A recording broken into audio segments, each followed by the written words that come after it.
Hello everyone, you're about to hear a synopsis of the film The Road to Freedom. Enjoy, Cambodia!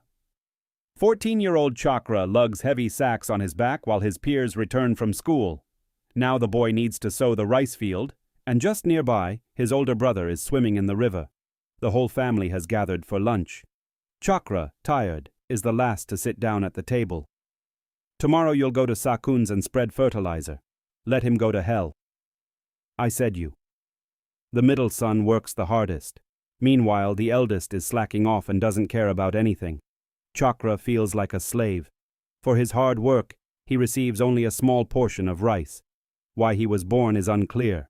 In the morning, Chakra climbed a palm tree and began to think. He needed to somehow change his life. Then one of his friends told him how he earned a whopping 8,000 baht a month in Thailand. Chakra and another boy also wanted to go to Thailand to earn money. Our hero had no prospects at home anyway. His older brother would inherit everything. Today, Chakra readily agreed because he was planning to run away from home at dawn anyway. He tried to persuade his friend to go with him to Thailand, work for a couple of years, and then come back. Sorry, I can't. I'm not going. Chakra and the other workers were dropped off at a hill. Each of them had to pay $500 for transportation. But Chakra and the other man had no money. The two would be taken to another factory. They would work the first month for free. Kia explained that he was going to work for the sake of his children. The boy suggested they stick together. All the workers were brought to the meeting point on motorcycles. They had to wait in the field until late at night, until someone came to pick them up again. The ferryman ordered the workers to climb into the van and cover themselves with a tarpaulin so as not to be seen. Chakra and Kia were seated separately in the cab. A few hours later, the vehicle stopped at the port. Fatso ordered everyone to quickly board the ship. This is a lie. I'm not going. You're not going? You're not going? Kia's head was smashed until it bled. Along with the other Cambodians, Fatso obediently boarded the ship. Before dawn, it cast off. Once out to sea, Fatso met with a crew of fishermen and nodded to the leader at the pair of squallers. Sanman ordered them to unload the barrels onto his battered vessel. When the job was done, Tai gave the order to sail away. There were only 4 newcomers on the ship. Sanman called them useless animals and ordered them to get to work. The workers picked up shovels and began dumping small fish into the hold. They did this until evening, after which they were rewarded with a bowl of rice. This briefly calms his comrade, Chikra, because they were promised a ride to the factory. There are no proper sleeping places, so the newcomers settle down like sprats in some small room. The captain woke them in the middle of the night and ordered them to get back to work. Workers have to do the same thing every day. One of the Cambodians felt sick, both physically and mentally. The captain approached the man and shocked him with a stun gun, but he only groaned softly. Then Sanman pulled off his jacket and simply threw the poor guy overboard. He didn't need ballast here. One day, the ship's engine stalled. Who could swim? Only Chakra agreed to go into the water. Sanman ordered the net removed from the propeller and roughly threw the boy into the water. Chakra held his breath and cut part of the net from the propeller. Sanman first took the boy's hand with a knife, and only then allowed him to climb onto the deck. The small fish they catch are used to make dog food. Kia was already considering running away. At the end of the workday, Chakra found a crab and threw it back into the sea.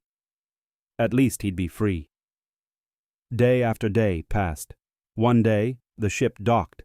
Kia wondered where they were but got no answer. The bandits were planning to have some fun. They forbade their slaves from going ashore. The remaining guard dozed off. Kia tried to take his pistol but got hit on the head. Sanman got drunk and picked up a prostitute. That evening he returned to the ship, satisfied, and gave the order to set sail.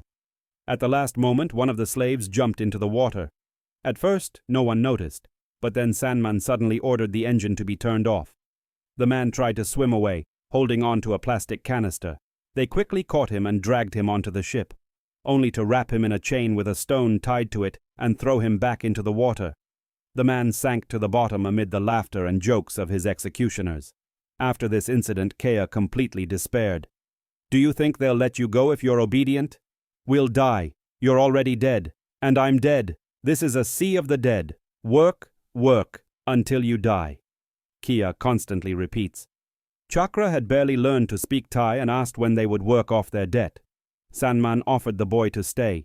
He would teach him everything he knew. And as a reward, he gave Chakra a page from an adult magazine. A new batch of slaves was delivered to the ship. Sanman asked Fatty not to bring him any more Khmers. They were too weak, only Burmans. The newcomers don't yet know what kind of mess they've gotten themselves into. That night, one of them tried to take Chakra's sleeping place, but Kia chased him away. The next day, Sanman, having nothing better to do, hit the man on the head. Kia reached his breaking point, grabbed a shovel and hit the bandit over the head with it. He fell overboard, but unfortunately, didn't sink. Sanman began to scream and call for help. Kia went to look for the others, but was immediately shot. Chakra understands that his friend is finished. Bad luck. We'll figure it out. The bandits devised a particularly cruel way to deal with the rebel. They tied a rope around his hands and feet. Bon appetit. We'll figure it out. The bandits devised a particularly cruel way to deal with the rebel. They tied a rope around his hands and feet. They threw the two ends of the rope onto the other ship.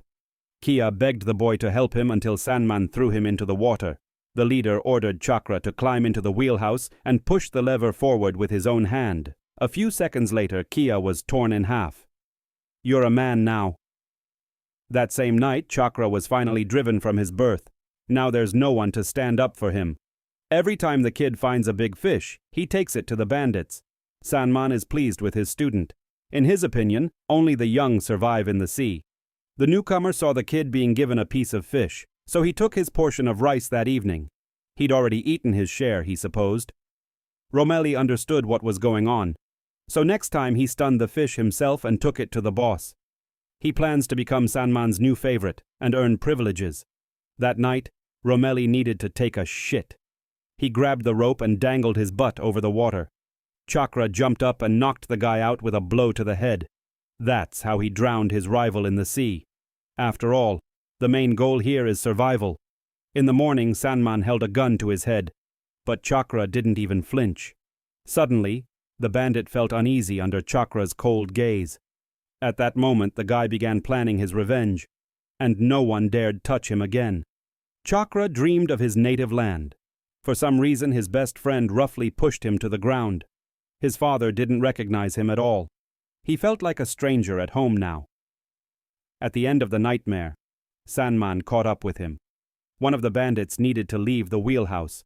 He ordered the boy to steer the ship straight ahead and do nothing. Chakra quickly figured out the controls and, experimenting, turned the ship around, earning a slap on the back of the head. The fishermen had sailed further than usual.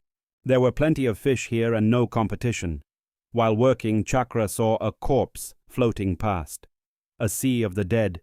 He remembered Slovakia. Before his death, his friend had spoken of his children. Today, Chakra found a human bone among the fish and hid it under his pillow. When the other slaves fell asleep, the boy stopped the ship's engine. The bandit went down to check what had happened. The boy jumped out of the darkness and beat him to death with a bone. Having hidden the body, he spent the whole night in the wheelhouse. And when the second criminal came up, he took great pleasure in smashing his skull. Now he needed to deal with the main one. Sanman saw the boy at the helm and smiled at him. The man understood and pulled out his pistol. Still, Sanman didn't think the boy would attack him so brazenly. Chakra killed him with one powerful blow to the head. The boy ordered the slaves to throw Sanman's body overboard. He threw his friend off the ship himself. Fortunately, Chakra already knew how to steer this vessel, so he marked the route and turned the ship in the opposite direction. Another ship carrying slaves appeared ahead. Chakra ordered the men to lower the nets so the slave owners wouldn't suspect anything. The bandits had hidden a sizable sum of money in a tin box. For Chakra, it would be good compensation for the hardships he had endured. The ship moored to shore. The boy was finally able to leave. But for some reason, the other slaves were in no hurry to follow his example. Perhaps they decided to appropriate the trough for themselves. Chakra made his way home by bus and hitchhiking. Some strangers shared a soda with him. Was he really back among people, not murderers and animals, as the bandits called them? Chakra stopped next to the rice field where his entire family was working. The boy couldn't hold back his tears, but suddenly he realized he had no intention of becoming a slave again. He didn't need such a family. Chakra would go his own way. Currently, there are approximately 200,000 men and boys in slavery in Southeast Asia.